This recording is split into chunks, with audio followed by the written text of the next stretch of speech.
मित्रों नमस्ते, मैं नरेंद्र सिंह, राहुल कोचिंग क्लासेस चित्रकूट से। मित्रों, जैसा कि आप जानते हैं कि चैप्टर नंबर 1 बहुपद वो हम समाप्त कर चुके हैं, संख्या पद्धति भी हम समाप्त कर चुके हैं। तो इस प्रकार हम 2 चैप्टर समाप्त कर चुके हैं, ठीक है ना।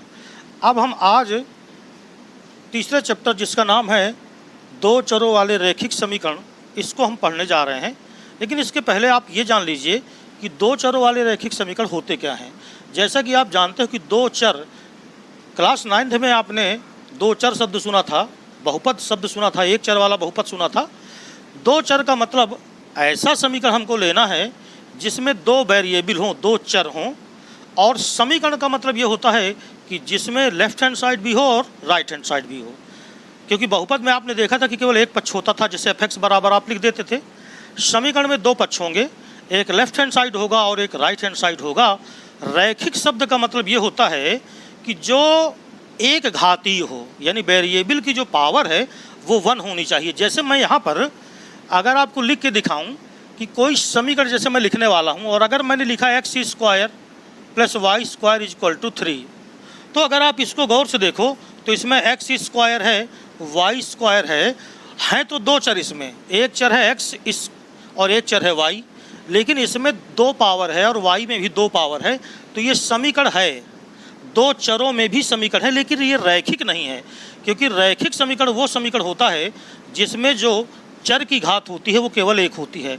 इसलिए ये एक समीकरण तो बन सकता है, मगर ये रैखिक समीकरण नहीं बन सकता। रैखिक समीकरण में पावर 1 होनी चाहिए। और साथ में ये ध्यान रखना कि यदि हम ग्राफ खींचें, किसी समीकरण का ग्राफ खींचे जो रैखिक हो, तो उसका ग्राफ सदैव एक रेखा बनती है, सरल रेखा बनती है। तो अगर मैं यहाँ पर एक समीकरण लिख रहा हूँ और उसको मैंने लिखा 2x + 3y = 9, तो ये देखिए 2 वेरिएबल यहाँ पर हैं, 2 चर हैं यहाँ पर, एक चर है x और एक चर है y। तो ये कहलाएगा 2 चर वाला। x की पावर 1 है और y की भी पावर 1 है, इसलिए यह रैखिक कहलाएगा। यानी हम इसको कह सकते हैं 2 चरों वाला रैखिक समीकरण। तो आप यहाँ पर 2 चरों वाले रैखिक समीकरण का जो मानक रूप होता है वो होता है ax + by + c = 0। ये 2 चर वाले रैखिक समीकरण का एक स्टैंडर्ड फॉर्म है, मानक रूप है। यानी सभी समीकरणों को हम इस रूप में लिख सकते हैं, जहाँ पर a b c ये अचर पद हैं जिसको हम कांस्टेंट बोलते हैं, ये कांस्टेंट राशियाँ हैं। और जो x और y है, x तथा y, इनको हम वेरिएबल यानी चर राशियाँ बोलते हैं। ध्यान रखेंगे कि जो a है वो कभी भी 0 नहीं हो सकता और b है वो कभी भी 0 नहीं हो सकता। क्योंकि अगर a 0 कर दोगे तो x का अस्तित्व समाप्त हो जाएगा, तो केवल यहाँ y बचेगा, राइट है। तो वो 2 चर न होकर के 1 चर हो जाएगा। और अगर हम b को 0 कर देते हैं तो y का अस्तित्व समाप्त हो जाएगा। और अगर y का अस्तित्व समाप्त हुआ तो समीकरण में केवल 1 चर रह जाएगा जिसे x कहते हैं। तो इस प्रकार ध्यान रखें कि ये 2 चर वाले रैखिक समीकरण का मानक रूप है। हमें इसी चैप्टर को आज पढ़ना है, इसी चैप्टर का हमें अध्ययन करना है। जब हमारे पास 2 चर वाले 2 रैखिक समीकरण दे देता है तो उन्हें हम हल करते हैं, और हल करने की हमारे पास विधियां होती हैं। पहला नंबर ग्राफी विधि, दूसरा है विलोपन विधि, फिर है प्रतिस्थापन विधि, और चौथी है वज्र गुणनखंड विधि। तो हम सभी का अध्ययन करेंगे। लेकिन सबसे पहले आपको एक चीज़ जानना ये ज़रूरी है कि हम किसी 2 चर वाले ग्राफ, 2 चर वाले रैखिक समीकरण का किस प्रकार ग्राफ बनाते हैं। तो चलिए सबसे पहले देखते हैं 2 चर वाले रैखिक समीकरण का ग्राफ बनाना। तो पहली हेडिंग पड़ेगी कैसे हम इसका ग्राफ बनाते हैं, यानी रेखा चित्र हम कैसे बनाते हैं। तो देखिए 2 चर वाला रैखिक समीकरण हो अगर, और उसका ग्राफ बनाना हो, जैसे मान लीजिए मैंने पहला ही लिया यहाँ पर 2x + 3y = 9। किसी भी 2 चर वाले रैखिक समीकरण का अगर आपको ग्राफ बनाना हो तो ग्राफ बनाने के लिए सबसे पहला काम आपको करना है कि जो y वाला स्टेप है वो लेफ्ट हैंड साइड पे रखो आप। x का जो पद है उसे आप राइट हैंड साइड पे ले जाओ, जैसे ये 2x है तो इसको इधर ले गए तो 9 माइनस 2x हो जाएगा। अब इसके बाद यहाँ से y बराबर बचाओ, तो जब y बराबर बचाओगे तो ये बचेगा 9 माइनस 2x अपान कितना 3। अब इसके बाद हम एक टेबल बनाते हैं और टेबल बनाने के लिए हम करते क्या हैं,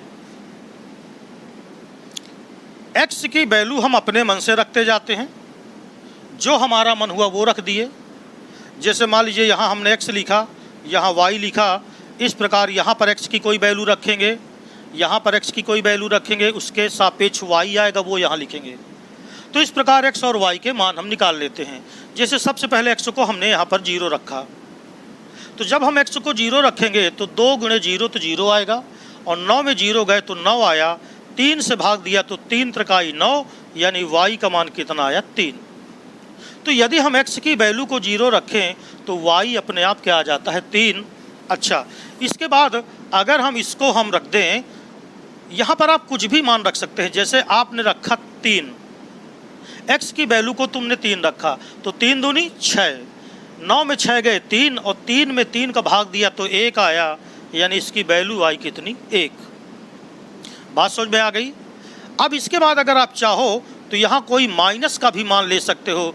जैसे आप माइनस का लेना चाहते हैं 3, तो देखो जब तुम माइनस का 3 यहाँ रखोगे तो 3 दूनी 6 माइनस माइनस प्लस, तो 9 6 15 हो जाएगा, और 15 में 3 का भाग दोगे तो 3 पचे 15। तो इस प्रकार जो हमें सुविधाजनक वैल्यू रखना होता है वो हम x की रखते हैं, और y का मान यहाँ पर अपने आप आ जाता है। अब हम करते क्या हैं कि एक ग्राफ बनाते हैं इस प्रकार, x अक्ष हो गया, ये y अक्ष हो गया, ये मूल बिंदु हो गया।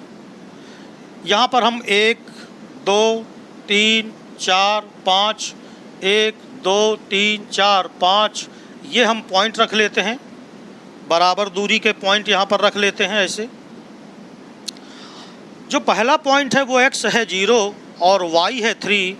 आप जानते हो कि x 0 और y 3, तो x 0 y अक्ष पर होगा, तो ये जो पॉइंट होगा ये पॉइंट होगा 0 3। दूसरा पॉइंट है 3 1, तो इधर आप 3 पे जाइए तो 1 2 3 और 1, यानी ऊपर 1 चले जाएं तो ये हो गया 3 1। ये पॉइंट हम दर्शाते जाएंगे। फिर है -3 और 5, x की वैल्यू -3, तो 1 2 3 ये -3 हुआ, और y की वैल्यू है 5, तो ऊपर हम 5 इसी के सामने 1 2 3 4 5, तो इसकी सीध में जाएंगे और इसके सामने मान लीजिए ये पॉइंट आया, तो इसको कहेंगे -3 और 5। राइट है। अब हमारे पास 3 बिंदु मिले 1 2 3, इन तीनों पे हम पटरी रखेंगे, और पटरी रख करके इस प्रकार इसे मिलाती हुई एक सरल रेखा खींच देंगे। ये जो ग्राफ बनेगा ये ग्राफ बनेगा 2x + 3y this is equal to 9। ये इसका ग्राफ कहलाएगा, रेखा चित्र कहलाएगा। तो सबसे पहली चीज़ तो ग्राफ बनाना आपको आना चाहिए, तो इस प्रकार हम इसका ग्राफ बनाते हैं। फिर हम आपको एक चीज़ बता दें, अगर 2 चरों वाला रैखिक समीकरण कोई भी है तो उसका ग्राफ बनाने का सबसे बढ़िया तरीका होता है कि एक बार x को लेकर के y निकाल लो और एक बार y को लेकर के x निकाल लो। जैसे सुनिएगा ध्यान से, हमारे पास जो इक्वेशन दिया था वो था 2x + 3y this is equal to 9। तो हम क्या करें कि एक टेबल हम जैसे ये बनाते हैं। अब ये इसका एक शॉर्टकट तरीका है जिससे आपका कभी गलत नहीं होगा। सिर्फ आप जानते हो कि कोई सरल रेखा खींचने के लिए सिर्फ हमें 2 बिंदुओं की ज़रूरत पड़ती है। तो हम क्या करेंगे कि एक बार x को 0 रखेंगे। ध्यान से देखना, जब x को 0 रखा तो ये तो 0 हो गया, 3y this is equal to 9 आया, तो y इज इक्वल टू 3 आ गया। और एक बार आप y को 0 रख दो। जब आप y को 0 रखोगे तो 2x इज इक्वल टू 9, तो x इज इक्वल टू 9/2 यानी 4.5 आ गया।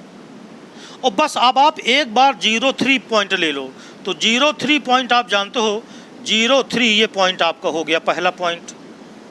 दूसरा हो गया 4.5, तो 1 2 3 4 हो गया, ये 4.5 हुआ ये, और 0 तो यहाँ पर ये हो गया 0। अब हम चाहें तो इन दोनों बिंदुओं को मिलाती हुई एक सरल रेखा इस तरह खींच सकते हैं। तो इस प्रकार आप सिर्फ दो बिंदुओं से ही रेखा को खींच सकते हैं। तो सरल रेखा का जो ग्राफ है वो खींचने के लिए सिर्फ हमें दो बिंदुओं की ज़रूरत पड़ती है। लेकिन मान लीजिए ग्राफी विधि से दो चर वाले रैखिक समीकरण को हल करना हो तो कैसे हल करते हैं? तो उसकी विधि है कि दोनों का ग्राफ बनाइए, दोनों का ग्राफ जिस बिंदु पर इंटरसेक्ट करे उस बिंदु पर x की वैल्यू और y की वैल्यू हम ले लेते हैं और वही क्या हो जाता है आंसर। तो चलिए एक क्वेश्चन करते हैं और हेडिंग रहेगी ग्राफी विधि से दो चरों वाले रैखिक समीकरण को हल करना। तो देखते हैं एक क्वेश्चन लेकर के आपको समझाते हैं। देखिए हमारे पास एक क्वेश्चन है x + 3y this is equal to 6 और दूसरा है 2x - 3y this is equal to 12। ये दो हमारे पास इक्वेशन है। इन दोनों को सरल करके हमें x और y के मान निकालना है, लेकिन जो विधि होनी चाहिए वो विधि ग्राफी विधि होना चाहिए। तो देखिए करते क्या है कि सबसे पहले अगर हम ले लें x + 3y this is equal to 6 से हम एक टेबल बनाते हैं। ऐसे मैंने आपको बताया है कि टेबल बनाने का सबसे बढ़िया तरीका होना चाहिए आप लिखें x और लिखें y, केवल 2 पॉइंट आप चाहिए, 2 पॉइंट से आपका सारा काम हो जाएगा। जैसे x बराबर आप 0 रखो, जैसे ही आपने x बराबर 0 रखा तो 3y बराबर 6, तो y बराबर कितना आ गया 2। एक बार x को 0 रखा, अब दोबारा आप y को 0 रख दीजिए। तो जब आप y को 0 रखोगे तो ये पूरा बिंदु 0 हो जाएगा। तो x बराबर कितना आ गया 6। यानी हम पहले जो समीकरण है उसकी सहायता से हमने ये 2 पॉइंट निकाल लिया। पुनः है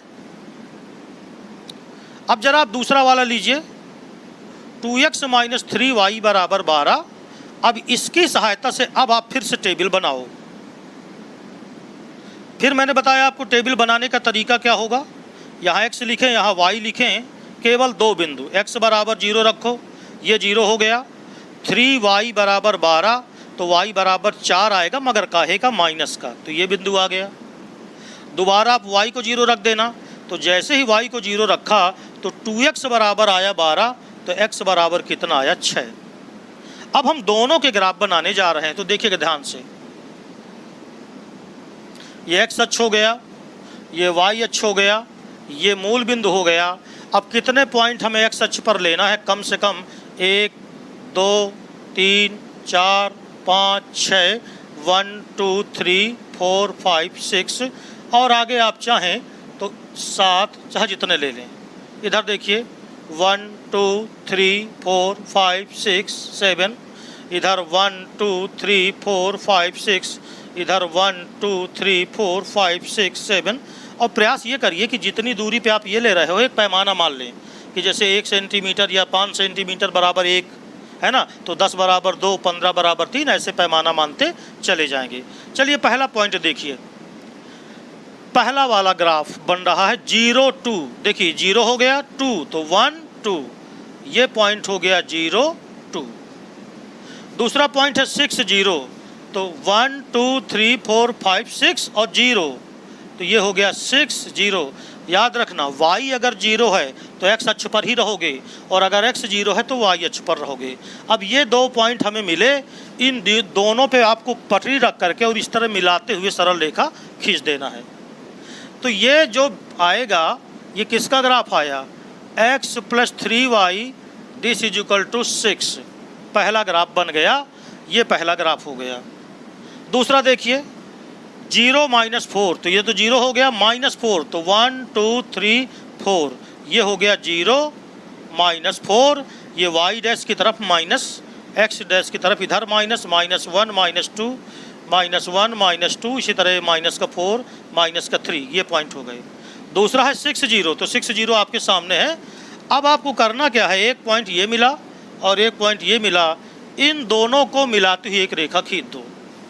दोनों ग्राफ जिस बिंदु पर काटते हैं उस बिंदु को अगर आप देखो तो वहाँ x बराबर है 6 और y बराबर है 0, और यही हो जाएगा इसका हल, यानी इसी को कह देंगे आंसर।